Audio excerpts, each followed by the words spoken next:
কলকাতা হাইকোর্টে নজিরবিহীন ঘটনার সাক্ষী থেকেছে রাজ্য থেকে গোটা দেশ। সরকারি মেডিকেল কলেজে ভর্তির বেনিয়মের মামলায় বিচারপতি অভিজিৎ গঙ্গোপাধ্যায় বিচারপতি সৌমেন সেনের বিরুদ্ধে রাজনৈতিক পক্ষপাতিত্বের গুরুতর অভিযোগ এনেছেন শুনানিতে। তার জেরে বিচারপতি সেনের এজলাস থেকে রাতারাতি সরানো হয়েছে সমস্ত নিয়োগ মামলা। জাস্টিস গঙ্গোপাধ্যায়ের অভিযোগ যদি সত্যি হয় তাহলে তা রাজ্যের আইন ও বিচার ব্যবস্থার জন্য কতটা ভয়ঙ্কর, তার প্রভাবই বা কি, খোলামেলা আলোচনায় রাজনৈতিক বিশ্লেষক অর্কপ্রভ সরকার। দেখুন, ভারতবর্ষের মানুষের কাছে, আম জনতার কাছে এখনও কিন্তু আইন আদালত কিন্তু অন্যতম ভরসার জায়গা।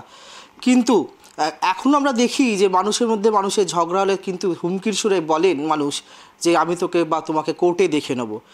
সেই আদালতেই কিন্তু এবার ঢুকে পড়েছে রাজনীতি, একটা রাজনীতিকরণের অভিযোগ কিন্তু উঠছে। আমরা দেখেছি গত একদিন আগেই যে কলকাতা হাইকোর্টে নজিরবিহীন ঘটনা ঘটেছে। বিচারপতি অভিজিৎ গঙ্গোপাধ্যায় বিচারপতি সৌমেন সেন আরেক বিচারপতির বিরুদ্ধে সরাসরি রাজনৈতিক পক্ষপাত দুষ্টের অভিযোগ তুলেছেন। তিনি রাজনৈতিক নেতাদের মতো কথা বলছেন বা রাজনৈতিক বিভিন্ন যে নিয়োগ দুর্নীতির মামলাগুলো চলছে সেখানে রাজনৈতিক স্বার্থ জড়িত রয়েছে এমন ব্যক্তিদের বাঁচানোর চেষ্টা করছেন বিচারপতি সৌমেন সেন বলে অভিযোগ করেছেন বিচারপতি অভিজিৎ গঙ্গোপাধ্যায়। এবং বিচারপতি অমৃতা সিনহাকেও নাকি বিচারপতি সৌমেন সেন বিভিন্ন বিষয়ে অভিষেক বন্দ্যোপাধ্যায়ের বিষয়ে সতর্ক করেছেন। সেই নিয়ে কিন্তু রীতিমতো ঝলগোলা হয়েছে এবং সেই রিপোর্ট কিন্তু গেছে কলকাতা হাইকোর্টের প্রধান বিচারপতি এবং সুপ্রিম কোর্টের প্রধান বিচারপতির কাছে। এবং তারপরে আমরা দেখেছি যে নিয়োগ সংক্রান্ত সমস্ত মামলা কিন্তু সরিয়ে দেওয়া হয়েছে বিচারপতি সৌমেন সেনের এজলাস থেকে। এবং এই নিয়েই আমরা আলোচনা করব যে আদালতও কি তাহলে এবার রাজনীতিকরণের জায়গায় ঢুকে পড়লো, আদালতেরও কি নিরপেক্ষতা নিয়ে প্রশ্ন উঠে গেল।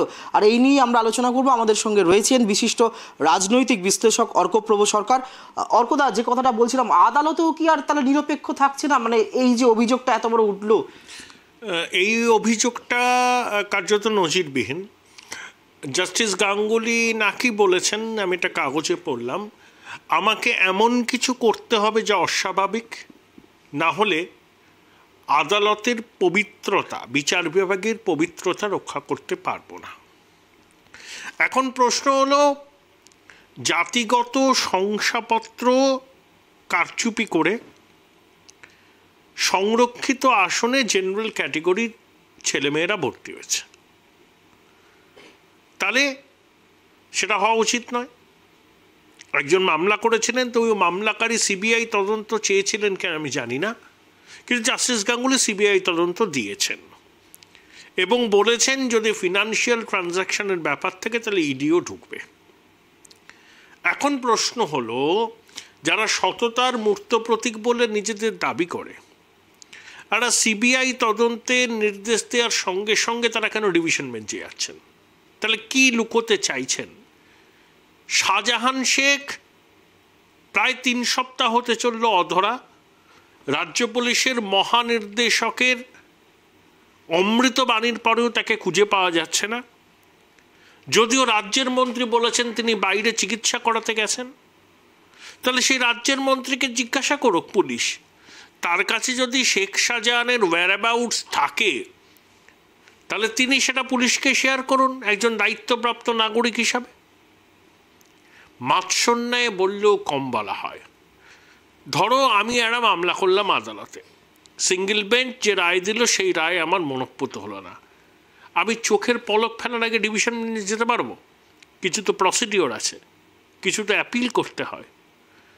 মাননীয় অ্যাডভোকেট জেনারেল 17 নম্বর কোর্ট থেকে বেরিয়েই চলে গেলেন সৌমেন সেন মাননীয় বিচারপতি তার এজলাসে, চোখের পলক ফেলা হলো না, এবং তার মৌখিক আর্জি শুনেই আবার ডিভিশন বেঞ্চ খারিজ করে দিল সিবিআই তদন্তের নির্দেশ, এফআইআর খারিজ করার। কোথায় কোথায় একটুখানি মনে হচ্ছে না এত ক্ষিপ্রতা, এত দ্রুততা আদালতের? এর পিছনের কারণ কি? সানি দেওল কবেই বলেছিলেন তারিখ পে তারিখ, তারিখ পে তারিখ, তারিখ পে তারিখ, যে তারিখ পে তারিখে আমরা অভ্যস্ত, সেখানে এই নজিরবিহীন ক্ষিপ্রতার কারণ কি? প্রশ্ন জাগতেই পারে।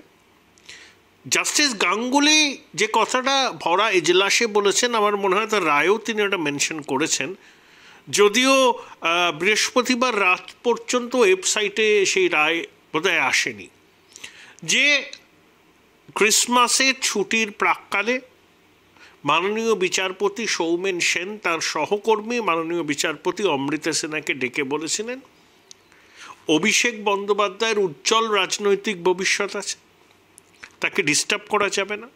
2, তার এজলাসের লাইভ স্ট্রিমিং যেন না হয়। 3, তার হাতে যে মামলাগুলো আছে সেগুলোকে ডিসপোজ করা, ছেড়ে দেবার জন্য। তাহলে জাস্টিস গাঙ্গুলির বক্তব্য একজন সক্রিয় রাজনৈতিক নেতার মতো করে যদি একজন বিচারক তার সহকর্মীকে এই কথাগুলো বলেন, তাহলে তো বলতেই হবে বিচারের বাণী নীরবে নিভৃতে কাঁদে। জাস্টিস সিনহা বক্তব্য আমরা জানি না, জাস্টিস সৌমেন সেনের বক্তব্য আমরা জানি না। আমরা যেটা বলছি সেটা জাস্টিস অভিজিৎ গাঙ্গুলির বক্তব্য, সেটাকে ভিত্তি করে তার দাবি, তার অভিযোগ, তার স্বগতোক্তি। জাস্টিস সিনহা বা জাস্টিস সৌমেন সেন যদি কিছু বলেন তাহলে আরও কিছু জানা যাবে, কিন্তু এখন জাস্টিস গাঙ্গুলির এই বক্তব্যকে ধরে নিয়েই আমরা যা বলার বলছি।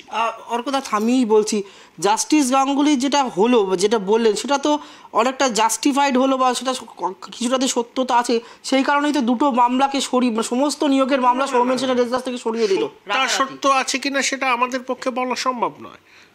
আদালতকে বিতর্কের ঊর্ধ্বে থাকতে হবে। সিজারের পত্নীকে যেমন সব সন্দেহের ঊর্ধ্বে থাকতে হয়, মাননীয় বিচারকদের তেমনি সব বিতর্কের ঊর্ধ্বে থাকতে হয়। আমার মনে হয় কলকাতা হাইকোর্টের প্রধান বিচারপতি এই বিতর্ক থেকে বিচার ব্যবস্থাকে মুক্ত রাখতেই মাননীয় বিচারপতি সৌমেন সেনের ডিভিশন বেঞ্চ থেকে ওই মামলাগুলো সরাবার বিজ্ঞপ্তি জারি করেছেন।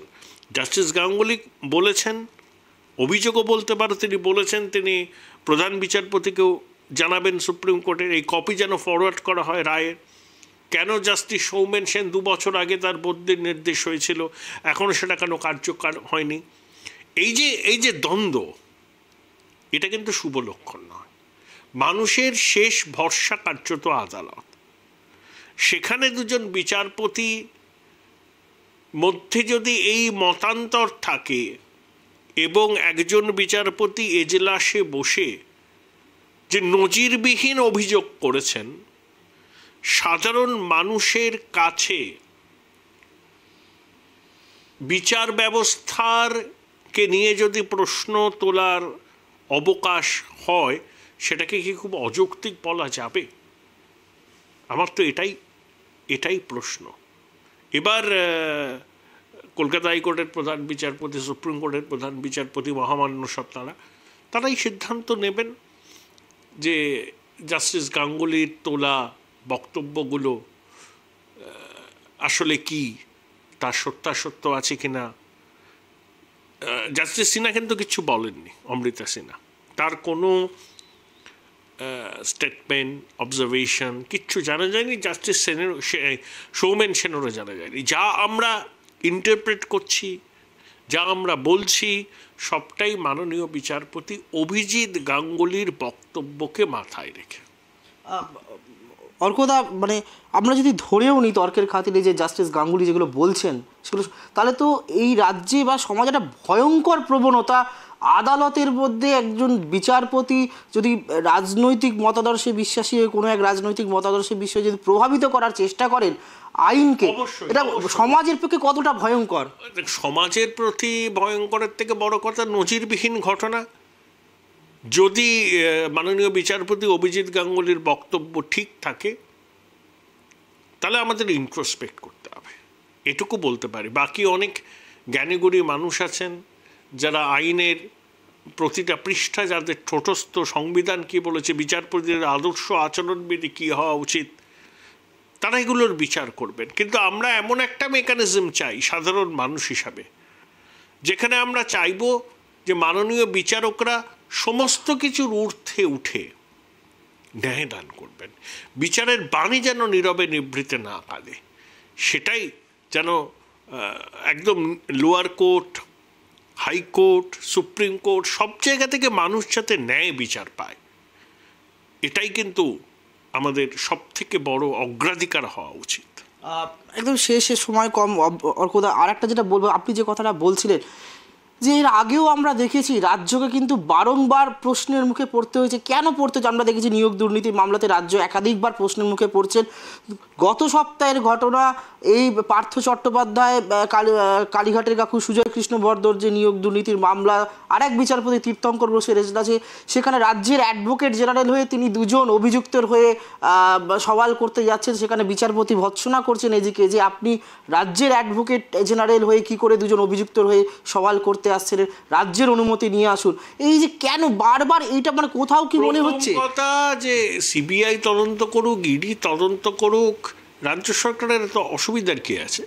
তদন্ত হলে দোষীদের চিহ্নিত হয়ে আইন অনুযায়ী ব্যবস্থা নেওয়া হবে। সেই তদন্তকে রুখতে সুপ্রিম কোর্টে যাচ্ছে, কত কোটি টাকা খরচ হয়েছে এগুলো তো জানার অধিকার আমাদের আছে। তবে কালকে মাননীয় অ্যাডভোকেট জেনারেল তিনি যখন বিচারপতি অভিজিৎ গাঙ্গুলিকে বলেন যে শুনছি আপনি বিজেপির হয়ে দাঁড়াবেন, এটা অনুমোদনযোগ্য কথা নয়। অ্যাডভোকেট জেনারেল বারের প্রধান, এবং আমি জানি জাস্টিস গাঙ্গুলির সঙ্গে ওনার অত্যন্ত ঘনিষ্ঠ সম্পর্ক, ওরা সহপাঠী ছিলেন। তখন অভিজিৎ বাবু মাননীয় বিচারপতি তিনিও বলেন যে আপনি কিভাবে দ্বিতীয়বারের জন্য অ্যাডভোকেট জেনারেল হয়েছেন সেটা জানি। সুপ্রিম কোর্টও এই বিষয় নিয়ে কালকে মুকুল রোহাতকি সরব হয়েছিলেন যে অ্যাডভোকেট জেনারেলকে এইভাবে বলা ঠিক নয়। কিন্তু অ্যাডভোকেট জেনারেল যে বিজেপির প্রার্থী হচ্ছেন বলে বিচারককে নিশানা করেছেন সেটাও ঠিক নয়। এটা খুব উদ্বেগের বিষয়, এইটুকু বলতে পারি, এটা খুব উদ্বেগের বিষয়। এটা সমাধান করতে হবে মানুষের আস্থা ফিরে পেতে গেলে। কোর্টের উপর আমাদের এখনও আস্থা আছে অটুট, একটাই তো লাস্ট জায়গা যেখানে আশা করি আমরা ন্যায় বিচার পাই। তবে এই ঘটনাগুলো অনভিপ্রেত না হলেই ভালো। আমরা কথা বলছিলাম বিশিষ্ট রাজনৈতিক বিশ্লেষক অর্কপ্রভ সরকারের সঙ্গে। তিনি যেটা বলছেন যে কলকাতা হাইকোর্টে গত দুদিন ধরে বা সাম্প্রতিক অতীতে যে সমস্ত ঘটনাগুলো ঘটছে সেগুলো একদমই অনভিপ্রেত। এর সমাধান দ্রুত হতে হবে এবং আদালতকে সব কিছুর ঊর্ধ্বে থাকতে হবে, কেননা এখনও মানুষের ন্যায় বিচারের একমাত্র ভরসার জায়গা হচ্ছে আদালত। তাই এই যে নজিরবিহীন ঘটনাগুলো ঘটছে, যে এক বিচারপতি আরেক বিচারপতির নামে সরাসরি আক্রমণ করছেন, রাজনৈতিক মদতপুষ্টতা বা পক্ষপাতদুষ্টতার অভিযোগ উঠছে, সেই জায়গাগুলোকে দ্রুত সমাধান করতে হবে, কেননা এটা খুবই একটা ভয়ঙ্কর প্রবণতা, যেটাকে অতি অবিলম্বে তার সমাধান করতে হবে এবং আদালতকে কিন্তু সবার ঊর্ধ্বে থাকতে হবে। তবে এই সমাধান হবে বলেও আশাবাদী রাজনৈতিক মহল থেকে শুরু করে সমস্ত মহল। ক্যামেরায় দেবরাজ দত্তের সঙ্গে রিমিক মাঝি, ট্রাইব টিভি, কলকাতা।